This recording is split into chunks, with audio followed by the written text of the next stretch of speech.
Bismillahirrahmanirrahim. Assalamualaikum warahmatullahi wabarakatuh. Ibu-ibu yang dirahmati Allah Subhanahu wa taala, pada kajian CMA sore hari ini saya akan menyampaikan hadis tentang kepribadian muslim yang saya ambil dari syarah Riyadhus Shalihin bab kejujuran, hadis nomor 54 dan hadis nomor 55. Bismillahirrahmanirrahim. Al-hadisu awal.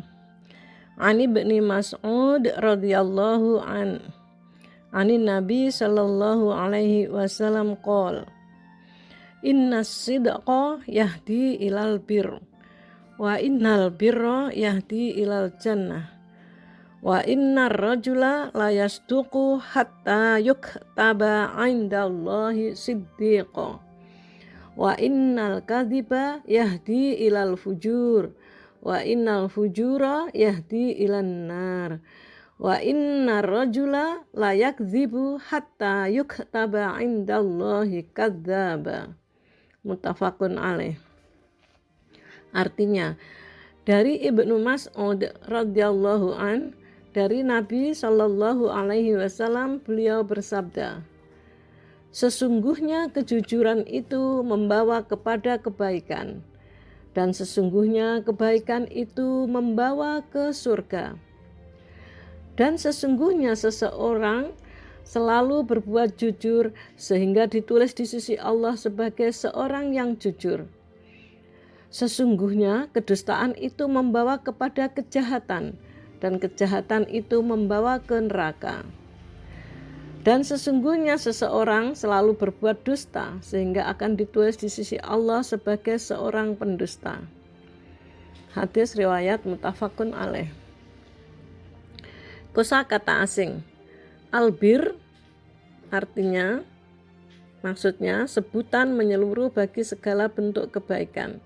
Yahdi maksudnya membimbing dan mengantarkan. Al-fujur artinya, maksudnya perbuatan buruk. Kandungan hadis. Yang pertama, anjuran untuk berbuat jujur, sebab ia menjadi sarana menuju segala kebaikan.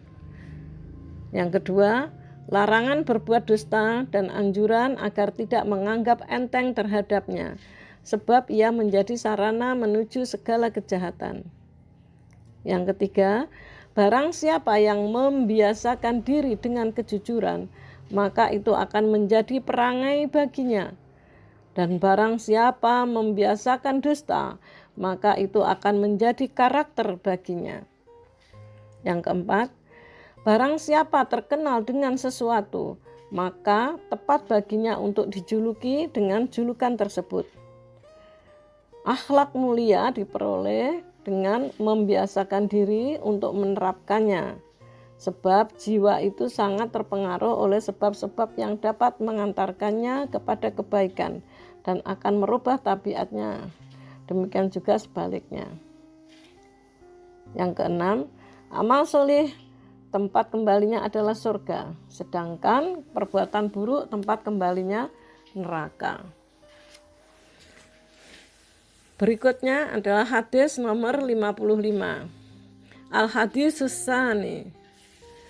An Abi Muhammadin Al-Hasan ibnu Ali ibnu Abi Thalib radhiyallahu anhuma qala hafidtu mir Rasulillah sallallahu alaihi wasallam da' ma yaribuka ila ma la yaribuka fa inna sidqa tuma'ninah wal kadhiba ribah. Rawahu Tirmidzi wa qala hadis sahih. Artinya, dari Abu Muhammad Al-Hasan bin Ali bin Abi Thalib radhiyallahu anhuma, ia berkata, aku pernah menghafal dari Rasulullah sallallahu alaihi wasallam, tinggalkan apa yang membuatmu ragu menuju kepada apa yang tidak membuatmu ragu. Karena sesungguhnya kejujuran itu merupakan tumakninah, yaitu ketenangan. Sedangkan kedustaan merupakan keraguan. hadis riwayat At-Tirmidzi dan dia mengatakan hadis sahih. Kosakata asing, yari buka, maksudnya yang membuatmu ragu dan tidak yakin benar terhadapnya. Tumakninah artinya keteguhan hati, tidak goncang, diiringi dengan ketenangan jiwa. Kandungan hadis yang pertama, menahan diri dari hal-hal yang bersifat syubhat dan mutasyabihat, seraya menjauhinya merupakan salah satu bentuk warok. Sesungguhnya sesuatu hal yang halal lagi murni tidak akan tercampuri dengan keraguan di dalam hati seorang mukmin. Barang siapa yang menjauhi syubhat berarti dia telah menyelamatkan agama dan kehormatannya. Yang kedua, menahan diri dari syubhat hanya dapat dilakukan oleh orang yang keadaannya benar, tegak dan lurus istiqomah, serta amalnya selalu sama serupa dalam ketakwaan dan warok. Adapun orang yang melanggar hal-hal yang diharamkan secara jelas, sementara dia bersikap hati-hati terhadap syubhat yang kecil, ini adalah sikap warok yang dingin dan kebodohan yang berlebihan. Yang ketiga, yang terakhir, kembali ke hati ketika ditimpa keraguan.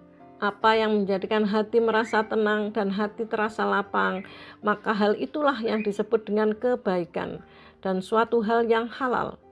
Sebab kebaikan akan menjadikan hati merasa tenang, sedangkan kebalikan dari itu adalah dosa, haram, dan keburukan yang menjadikan hati merasa gundah dan tidak tenang.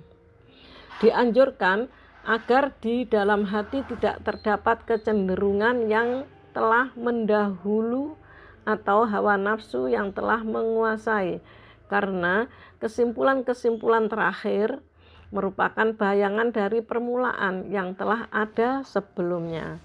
Demikian pembacaan hadis Syarah Riyadhus Shalihin nomor hadis 54 dan 55. Mohon maaf bila ada salah kata.